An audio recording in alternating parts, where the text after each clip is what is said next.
আরে বোমা তুমি আসে পড়ছো আমগর বাঁচাও। কি ব্যাপার? আপনি ওনার ব্যাগ নিয়ে এমন টানাটানি করতেছেন কেন? আব্বা ব্যাগটা যদি ওনার ভিতরে মাল ওনার না, আমার দামি দামি ফেস পাউডারগুলো দোকান থেকে চুরি করে লয়ে আইছে। আচ্ছা কে? স্যার আমি ওকে চিনি, একটা বস্তিতে থাকে স্যার, ওকে নেই, ও এখানে সাহায্য চাইতে এসেছে, তাই আমরা বের করে দিচ্ছি স্যার। সেটা কি আপনার অফিস? সেই অফিস থেকে ওনাকে বের করে দেওয়ার কে? তোকে জানেন উনি কে? মানুষের সাথে কিভাবে ব্যবহার করতে হয় এটাও আপনার শেখেননি। ওদের কাজ দেবে কে?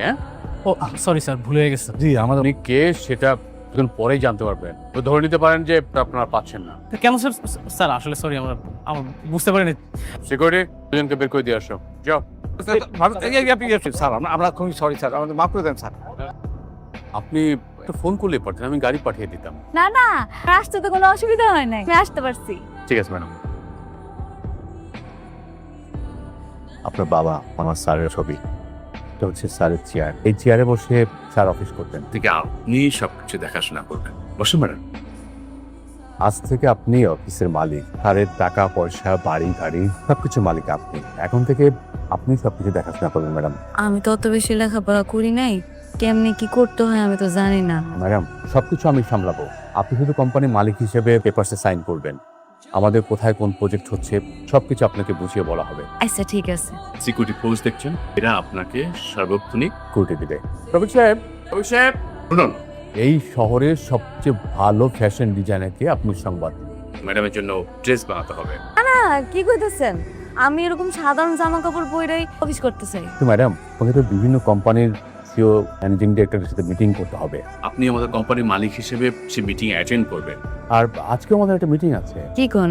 আমি তো আজকে প্রথম আইলাম, আজকে মিটিংটা আপনি সামলান। ম্যাডাম আমি তো সবাইকে বলেছি যে মিটিং এর মাধ্যমে সবার সাথে পরিচিত হবে। ইয়া মানে এই জামা কাপড় পরে যদি মিটিং এ যাই তাহলে কি কোনো অসুবিধা হইব? না কোনো সমস্যা নেই। একটু পরে একটা কোম্পানির মালিকের মেয়ে যাবে আমাদের সাথে মিটিং করতে আসবেন, মিস্টার অনিক। কি নাম বললেন? মিস্টার অনিক, উনি আগে একটা কোম্পানির মালিক ছিলেন, এখন ওনার শ্বশুরের কোম্পানির দায়িত্বে আছেন। ম্যাডাম ওনারা খুব ভালো ভালো কাজ করছেন, আমাদের এই প্রজেক্টটা ওনাকে দেওয়া যেতে পারে। ঠিক আছে, তা উনি কি চলে আসছে? না ম্যাম উনি এখন আসেননি, আমি খবর নিচ্ছি। হ্যালো, আপনি কত দূর? এই তো কাছাকাছি চলে এসেছি, আর বেশিক্ষণ লাগবে না। ঠিক আছে তাড়াতাড়ি চলে আসুন। আপনাকে দিয়ে আমার ম্যাডাম শুরু করতে চাচ্ছেন। ম্যাডাম জি, তানজিন সরোয়ার স্যারের একমাত্র মেয়ে সালিমার সরোয়ার চৌধুরী, উনি আজকে এই মিটিং প্রিজাইড করবেন। ঠিক আছে, আমি আসছি। তুমি এখানে? বসুন অনিক সাহেব। তুমি এখানে কোনো কাজে এসেছো? হ্যাঁ। অফিসে তোমার কাজ, নতুন চাকরি নিয়েছো নাকি? এটা জেনে আপনার কোনো লাভ নেই। আপনি একদম ঠিক বলেছেন।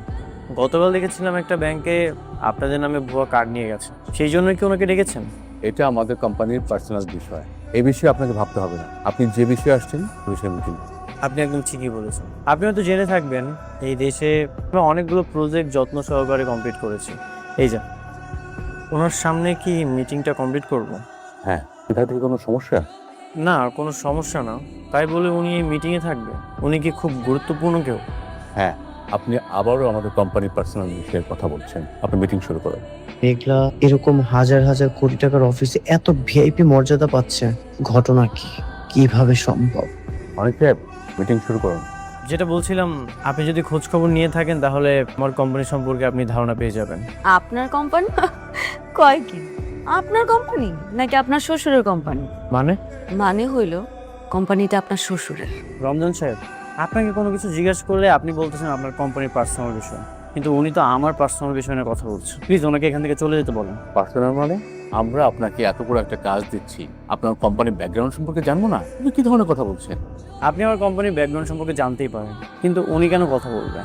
অনিক সাহেব আপনার সাথে মিটিং করবো না, আপনি আসতে পারেন। আমি তোমার চলে যেতে বলবো? আপনারা চলে যাইতে কোন?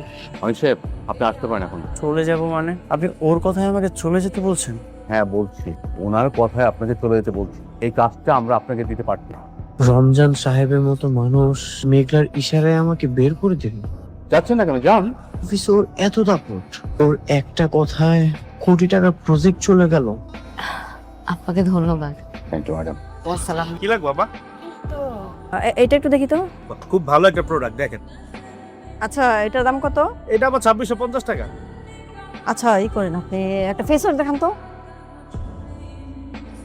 না রে ভাই, আপনার দোকানে জিনিসপত্রের একটু দাম কেমন বেশি বেশি। কি কোন না, পুরো মার্কেট চ্যালেঞ্জ আমি মাল বেচি, সবার তো কম দামে আমি বেচি, আমি ইম্পোর্ট করি। আচ্ছা ঠিক আছে, পছন্দ হইতেছে না তো আমরা আসি। হ্যাঁ এতগুলো মাল দিলাম, একটা ভালো লাগে না। প্রোডাক্ট দিলাম এত প্রোডাক্ট কে করে?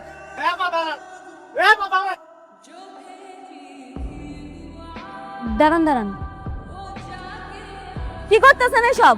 আরে বোমা, তুমি আসে পড়ছো। বোমা, আমগর বাঁচাও। কি ব্যাপার? আপনি ওনার ব্যাগ নিয়ে এমন টানাটানি করতেছেন কেন? আপা ব্যাগটা যদিও না আর ভিতরে মাল ওনার না, ব্যাগের ভিতরে দেখেন দামি দামি ফেস পাউডার গুলো দোকান থেকে চুরি করে লয়ে আইছে। এই দুই মামাই আয়। বোমা, আমগর বাঁচাও। আমরা না জেনে ভুল করে ফেলছি, আর কোনোদিন করুম না। ওনাকে ছেড়ে দিন। মগর মুল্লুক পাইছেন দুনিয়াটা আপনারা। 10,000 টাকার মালে দুই মামাইয়া চুন্নি মিললাম আমার দোকান থেকে চুরি করে লয়ে আইছে। আমি এমনি এমনি ছেড়ে দিব গো। না না, 5,000 টাকা জিনিস মাত্র এই জায়গায়। না, আমি দেখতে কি কত টাকা মাল চুরি করছে আপনার? কত টাকা মাল চুরি করছে? ম্যানেজার আঙ্কেল, জি ম্যাডাম। আমাকে 50,000 টাকা দিয়ে দেন। 50,000? আরে বোমা, মাত্র 5,000 টাকার জন্য তুমি 50,000 টাকা দিয়ে দিবা? দিতেছে বুঝতেছেন না? আপনি যে চুরি করছেন সেটার মাসুল দিলাম, পরবর্তীতে আর চুরি করেন না। ধরেন আপা, আমি তাহলে গেলাম। দাঁড়ান, মাল নিয়ে কই যান? প্রোডাক্ট ওনারে দিয়ে দেন। ও আপা, 50,000 টাকা এক লোকে দেখে মাথা মতো লাগা। সি সি সি সি সি নারাও দে এতটা নিচে নেমে যাইতে পারে, এইখানে অবাক হয়ে দেশ চুরি করে দাঁড়ায়। বোমা আমাকে খবরদার আপনার ওর মুখে আমার বৌমাকে শুধুমাত্র আপনারা কি রে শান্তা, এই সেমরি এত দামি গাড়ি কই পাইলো? আর রাতুল না কইলো অনেকের লোকের সম্পর্ক নাই। ওই দামি গাড়ি লগে আবার কতগুলো বডিগার্ডও। আমিও তাই ভাবতেছি মা, জানি না মা। ভাবতেই পারছি না তুমি রিজেক্ট হয়ে এসেছো। তাহলে আমাদের এত কোম্পানির সুনাম, এত যোগাযোগ, এটা কিভাবে সম্ভব বলো? বাবা, আমাকে রিজেক্ট করানো হয়েছে। ভালো হয়েছে? কে করিয়েছে? মেঘলা। ওটা আবার কে? বাবা, মেঘলা হচ্ছে ওর প্রথম স্ত্রী। কি বলছিস? অনেকের প্রথম স্ত্রী তো বস্তিতে থাকে। একটা বস্তির মেয়ে সালিমা বিল্ডার্স গ্রুপের হেড অফিসে এসে আমাদেরকে রিজেক্ট করে দিল। বাবা, আমিও সেটাই ভাবছি। এই ফ্যামিলি দিন আনে দিন খায়, ঠিকমতো কাজ না পেলে একবেলা খেতে পারে না, সে এটা কিভাবে করবে? কিভাবে করলো এটা তো ভাবলে হবে না, আমাদেরকে জানতে হবে কেন আমরা রিজেক্ট হলাম। একটা গরিব ফকিনীর বাচ্চা এসে তোমাকে রিজেক্ট করে দিল, আর সেটা আমরা মেনে নেব? না বাবা, কোনো দরকার নেই। আমি চাই না ওর প্রথম স্ত্রীর সঙ্গে বারবার দেখা করুক। আর মা, বুঝতে পারছিস না কেন? অনেক তো সেখানে সংসার করতে যাবে না ওই মেয়ের সাথে, অনেক যাবে সত্যতা যাচাই করতে। হ্যাঁ বাবা, আমারও জানা দরকার এর পিছনে কার হাত আছে। ওর মতো একটা ফকির কিভাবে ওই জায়গায় গেল সেটা বের করা কি খুব কঠিন কাজ আব্বা জান? কঠিন তো না আঙ্কেল, আমি শুনেছি অনেকে ওই অফিসে গিয়েছিল কাজের জন্য, তাদেরকেও নাকি রিজেক্ট করা হয়েছে। একটা জিনিস না আঙ্কেল, আমি কোনোভাবে বুঝতে পারছি না, হঠাৎ করে এই অনেকের বউ এত পাওয়ার পেল কোথায়? আমাদেরকে যেভাবে এসে বাঁচাইলো, মনে তো হইলো গাড়িতে লাখ লাখ টাকা আছে। মেঘলা, তুমি কেন আমার ক্ষতি করেছো? আমার কোম্পানির টেন্ডারটা রিজেক্ট করিয়েছো। আমি তো কিছু করি নাই, তোমার ব্যবহারের কারণে বাতিল হয়েছে। আমার ব্যবহার ঠিকই ছিল, তুমি এই সব কিছু করিয়েছো। কেন করেছো, কিভাবে করিয়েছো সেটা আমি খুব ভালো মতোই জানি। কি করছি আমি? কি করো নাই সেটা বলো। আমার খুব স্পষ্টভাবে মনে আছে তুমি নাইট ক্লাবে গিয়েছিলে, আর সেখানে যে শালিমা বিল্ডার্সের কোনো একটা লোককে তুমি হাত করেছো, আর সেই হাত করে আমার কোম্পানির টেন্ডার তো তুমি রিজেক্ট করিয়েছো।